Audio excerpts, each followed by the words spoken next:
The Matrix tried to warn us about woke culture.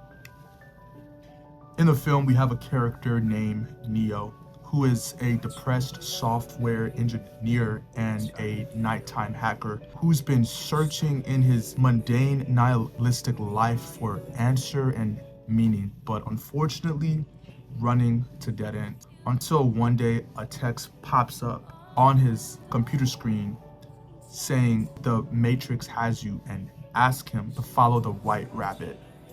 He's a bit skeptical at first. Eventually he follows. See, this is where everything changes for Neo, and he starts to see the Matrix for what it really is. And like the Matrix, we live our lives the same, and we do the same mundane task. And everything that we see in our everyday life, the media and all around us seems to be promoting the same thing. If you're not woke, you're a virus that needs to be eliminated, that needs to be taken out.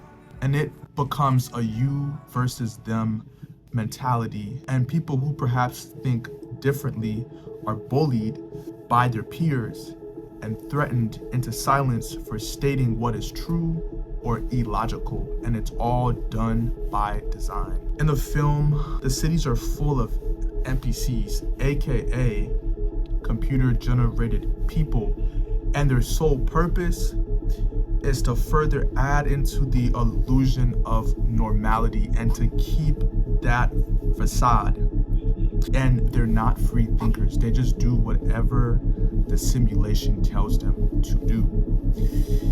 In our world, the majority of people think that they're free thinkers when in reality, they're just going with the program, which sedates their mind and drips poisonous ideology that corrodes society. Rather that be destroying the nuclear family for the sake of freedom, or ignoring facts and going by how they feel, which is dangerous for society by and large.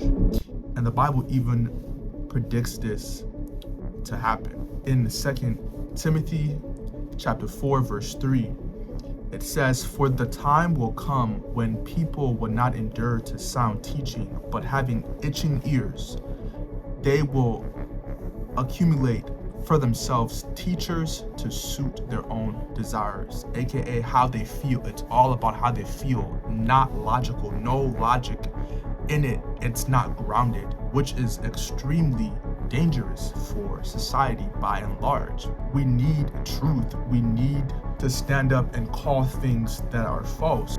If we can't have a different mindset than other people, then what makes us all different as individuals? We're just all the same.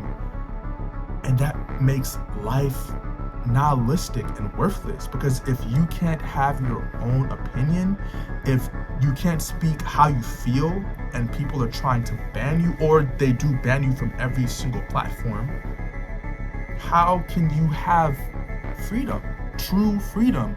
Not just if you go by what we say, then you have freedom. And that's not freedom. Another thing I've learned from waking up from this fog of lies is the more you know about our world and who is running it, it kind of makes you sad, because you just see how people are so aimlessly sedated by false narratives that might sound good but are extremely destructive in many ways. And we're distracted by lust, drugs, movies, and music, which programs us and keeps us in this loop and never-ending highs, and keeps us further from seeking what is true. They have us fighting over red and blue. They've got us under their palms. The true war is for your mind and for your soul. And the true red pill is this right here. And before you log off, the media has literally cut people off live television for speaking about Jesus, because they know that this book is true and what is in it, and the God of this book is real. He is the way. I know that this is a very unpopular truth, but nonetheless, it's truth. And I just hope that you can be open enough for you to seek this word for yourself and find the true knowledge and the true freedom instead of listening to the same narrative that the media is promoting day in and day out and slowly dripping poisonous ideas, sedating you with a bunch of nonsense.